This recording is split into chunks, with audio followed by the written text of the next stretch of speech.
Ladies and gentlemen, the President of the United States and First Lady Melania Trump.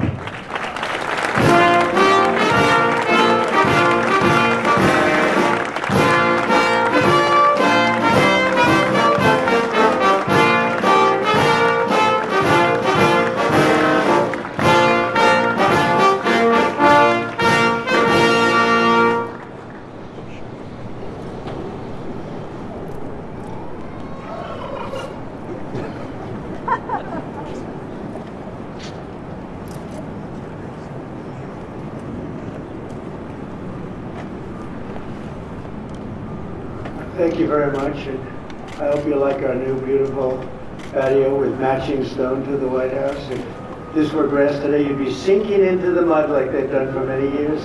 You would be very unhappy. Please, thank you very much. This was a big day. It's a pardon day for a very important beast. On behalf of the First Lady and the entire Trump family, I want to wish all Americans a very, very happy Thanksgiving. It's a great time of the year, and our country is doing really well, economically, like we've never done before. Today, we continue a time-honored American tradition. Well, that's a well-trained turkey. See how happy he is? In a few moments, I will grant a full, absolute, and unconditional presidential pardon to two handsome Thanksgiving turkeys. And this is their lucky day. This is a lucky day for them. But before going any further, I want to make an important announcement, because you remember last year, after a thorough and very rigorous investigation by Pam Bondi and all of the people at the Department of Justice, the FBI, the CIA, the White House Counsel's Office, and the Department of Everything. We have a Department of Everything. You know what that is? I think that's called the White House. Into a terrible situation caused by a man named Sleepy Joe Biden. He used an auto pen last year for the turkey's pardon. So I have the official duty to determine, and I have determined, that last year's turkey pardons are totally invalid. As are the pardons of about every other person that was pardoned, other than, where's Hunter? No, Hunter's was good. That was the one pardon, Pam, that was good, right? The rest of them are all invalid. I don't know what the hell you're going to do about that, but that's, now we're going to take a little of the joking. That is a mess. But they're hereby null and void. The turkeys known as Peach and Blossom last year have been located, and they were on their way to be processed, in other words, to be killed. But I have stopped that journey, and I am officially pardoning them, and they will not be served for Thanksgiving dinner. We saved them in the nick of time. This one has plenty of time, but they were saved in the nick of time. We're thrilled to be joined today by Vice President J.D. Vance, Second Lady Usha Vance, their daughter Mirabelle, and along with Attorney General Pam Bondi, Secretaries Marco Rubio, Scott Bassett, Pete Hegseth, Brooke Rollins, Howard Lutnick, Linda McMahon, Scott Turner, Administrator Lee Zeldin, who's done a great job. A nuclear power plant gets approved in less than a week. Okay? I'm only kidding, but pretty close to that. And we have more. Where's Lee? Stand up, Lee. One of my great superstars. Thank you. It used to take 20 years before you got rejected when you put in an application. Now we're doing them in a matter of weeks, right? And that's why we have the biggest plants anywhere in the world. We're leading in AI. We're leading in everything. Our auto plants are pouring back into our country. Where do you see the jobs coming with them? But many of them are under construction, but Lee's done a great job in getting those approvals. I appreciate it very much. FBI Director Kash Patel has been very busy doing a great job. Also, thank you, Kash. Along with members of, see, you got a follower, Kash. Along with members of Congress, and in particular, I want to mention Jason Smith and David Rozier. Where are those two guys? Come on, stand up, fellas. What good people. Jason knows more about the tax code than any living human being. He knows so much, we don't even want to hear about it, right? Too complicated. We're going to make it a simpler code. But we did in the great big beautiful bill. It was just passed. your imprints all over that, and it's amazing. The biggest tax cuts in the history of our country for middle-income people. The biggest tax cuts in the history of our country for middle-income people, and the biggest jobs bill ever passed. And nobody thought we could get that one done. I'm glad. And we actually put 4 years, actually probably 8 or 10 years, but we put 4 years worth of material into one great, big, beautiful bill. So that worked out very well, and I want to thank everybody for working on it. JD, that was a great, you know, we were going to do it in small bills. We're going to have 18 bills and do it along the process. I'm glad, Scott, that we got it done, because dealing with these Democrats, I think that was all one shot. But we have it all in one great, big, beautiful bill. Thanks as well to the chairman of the National Turkey Federation and the CEO of Butterball. That's a big deal. Jay Jandren. Where's Jay? Thank you. Stand up, Jay. Thank you very much. Along with his wife, Leslie, and their 3 children, as well as the farmer who raised these 2 magnificent birds, Travis Pittman, and Wayne County, North Carolina. I won Wayne County by a lot. That means you had to vote for Trump, I think. I won by 92%. I like Wayne County. They're doing all right, right? And this is like a record-setting turkey that's going to be saved. The turkeys being pardoned today go by the names of Gobble and Waddle. When I first saw their pictures, I thought we should send them, well, I shouldn't say this. I was going to call them Chuck and Nancy. But then I realized I wouldn't be pardoning them. I would never pardon those 2 people. I wouldn't pardon them. I wouldn't care what Melania told me. Darling, I think it would be a nice thing to do. I won't do it, darling. These are 2 of the largest turkeys ever presented to an American president, over 50 pounds each. It's the largest we've ever had. And those are big turkeys. Are they as good as the normal-sized turkey? Better or as good? Do they tend to be a little fatty, maybe? No, he said no. He knows the turkey business. Anyway, despite their size, Secretary Kennedy has formally certified that these are the first ever Maha turkeys. I don't know if I agree with that. These are Maha. In other words, they could be fat, but they're still Maha. They've been fattened on a steady diet of grass, beef, to allow the smoothies and all of the other things that they've been eating for this occasion. This was a really big occasion. But they've eaten every fattening food that you can eat. We wanted to really make them special, and they really are. They're like record-setting. I've never seen a turkey that big before. Are they violent at all? Will they attack as I walk over? Because if they were, I'll stay right up here. But as you know, we're a tough on crime administration. We are tough on crime. You know, our border had 0 people coming in for the last 7 months, right? 0. I mean, even I find that hard to believe to be. They had millions and millions of people pour into our border, from prisons, from mental institutions, gang members, drug dealers. They poured in to our country like we were stupid people. We're not stupid people anymore. But nobody's ever seen anything. The job that they've done on the Tom Holman, Christy Noem, the whole group, the job they've done on the border is almost like a miracle. We have, and the people that make these statistics have said 0. They've said 0 for the last 7 months. I kid, it has to be like a few people got in, but they say 0. And they're radical left Democrats to do the scoring. So I can't imagine they did that for us. The truth is, we have no people coming into our country illegally. It's an amazing statistic, and I'm very proud of it. And we have the most people working in the United States today, by far, than we ever had in the history of our country. So those are all good numbers. But instead of pardon, some of my more enthusiastic staffers were already drafting the paperwork to ship Gobble and Waddle straight to the terrorist confinement center in El Salvador. And even those birds don't want to be there. You know what I mean? It was a tough. I'd like to thank the president of that country. They do a rather efficient job. It's going to be the largest prison in history. I've never seen anything like it. And a lot of people are behaving on our streets now. You know, Washington, D.C. is considered a safe zone. This was one of our most unsafe places anywhere in the United States. It is now considered a totally safe city. I won't tell you about murders. We're having murders, like a lot of murders. on a weekly basis. We haven't had a murder in 6 months. And it doesn't sound good even to say that. We haven't had a murder in 6 months, but when you are averaging 1 and even sometimes 2 a week, and you haven't had 1 in 6 months, you can walk with your family down the middle of any street, go to a restaurant, you won't get in.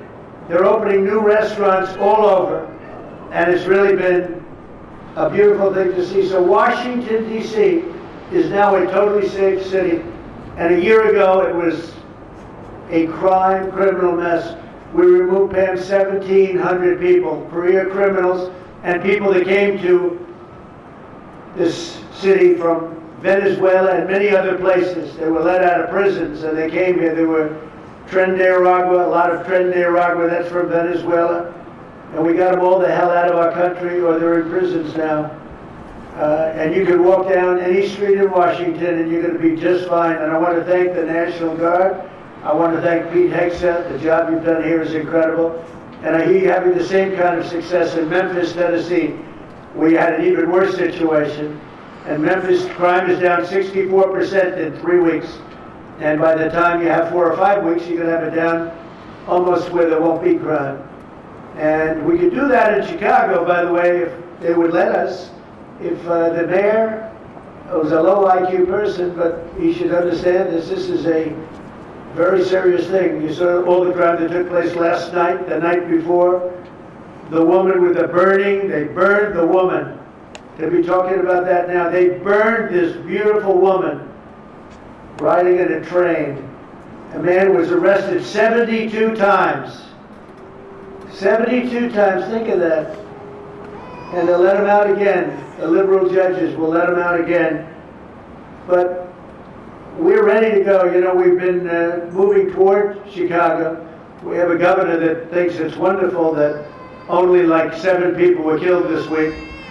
But we are moving toward doing it. We're going to, if crime gets, it's horrible what's happening in Chicago. We could make Chicago a safe city in a period of 4 weeks. In a period of 8 weeks, 9 weeks, 10 weeks, it would be totally safe. And the people of Chicago want us to go there.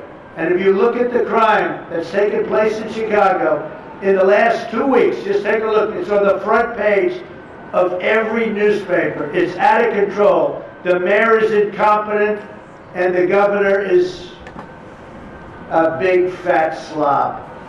He ought to invite us in, say, please make Chicago safe. We're going to lose a great city if we don't do it quickly. Make Chicago. We'll do the same thing as we did in D.C., the same thing as we did everywhere we've gone.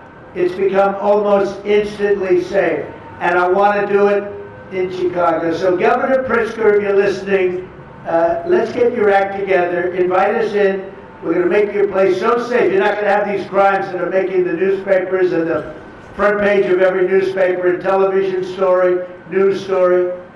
We'll make Chicago a safe place very quickly. I looked at the various cases, granting mercy, discovering that the terrible trauma that everyone's going through. And I had a little bit of a Pritzker joke. I was going to talk about Pritzker in size, but when I talk about Pritzker, I get angry because he's not letting us do the job. So I'm not going to tell my Pritzker joke. They have a very cute little joke, you know. Some speechwriter wrote some joke about his weight. But I would never want to talk about his weight. I don't talk about people being fat. I refuse to talk about the fact that he's a fat slob. I don't mention it. On a more serious note, as we gather around the dinner table, I'd like to lose a few pounds too, by the way. And I'm not going to lose it on Thanksgiving, I can tell you that. Because I'm going to have a turkey, but it's not going to be that one. I hope all Americans will have the chance to enjoy the fellowship of family and friends and renew our faith in God's providence. 1 year ago, we were a dead country 1 year ago. The King of Saudi Arabia said it to me. He said it to me actually 4 months ago when I was in Saudi Arabia, Qatar, UAE. He said, you know, 1 year ago, the United States was a dead country, and now you've got the hottest country anywhere in the world to do. We're the hottest country. We have $18 trillion being invested as of now. We're not even close to being 1 year. The most ever was $2 trillion for a certain country I won't name during the last administration. In 4 years, they had less than $1 trillion being invested in the country. In 9 months, we have over $18 trillion. It's a number that nobody has ever even thought possible. And that's in building plants and building so many things, investments in our country. Nobody's ever seen anything like it. But we have more people working. We have more people praying. The churches are coming back. I don't know if you've been reading that story, but religion is coming back to America. Some people say, oh, why would you mention that? To me, that's a big deal. And this Thanksgiving, we're also making incredible strides to make America affordable again. Walmart announced that the cost of their standard Thanksgiving meal is 25% lower than just 1 year ago. That's a big deal. According to the USDA, the price of Thanksgiving turkey is down 33% from its biden era highs. Potatoes are down 13%. Ham is down 15% compared to last Thanksgiving. So we are down to a level that we haven't seen in a long time. Egg prices are down 86% since March. And gasoline will soon be hovering around $2 a gallon. Under our leadership, we passed the largest tax cuts in history, the largest spending cuts in history, the largest regulation cuts in history, and we have fully secured our southern border. I've also ended 8 wars in 9 months, and we're working on that final war. It's not easy, but I don't know. I think we're going to get there. 25,000 soldiers, Ukraine, Russia. In the last month, 25,000 soldiers have died. So I think we're getting very close to a deal. We'll find out. I thought that one would have been gone quicker. We did 8. I thought that would have been an easier one, but I think we're making progress. In less than 1 year, we've accomplished more than most other administrations have accomplished in 8 years. And this is a very special Thanksgiving. We thank God for His many blessings and the great success that this country has seen in this short period of time. We draw strength from the love of family and friends, and we express our undying gratitude for the men and the women of the United States Armed Forces. We love them. We pray that peace and prosperity will continue to bless our land, and together we'll really just keep this great drive going to make America great again. MAGA, I think it's the greatest expression in the history of politics. Make America great again.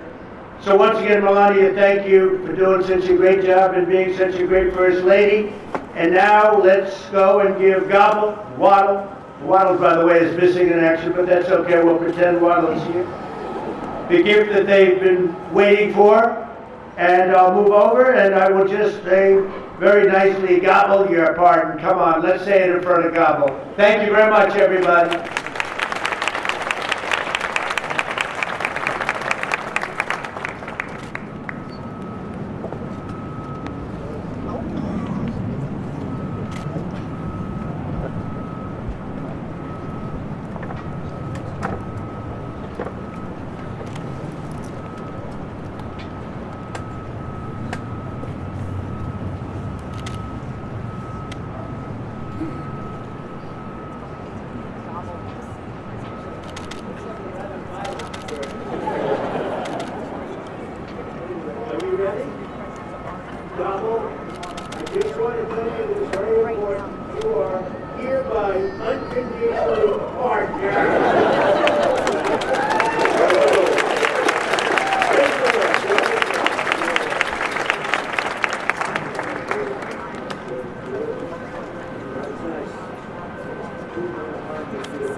Thank you very much, everybody.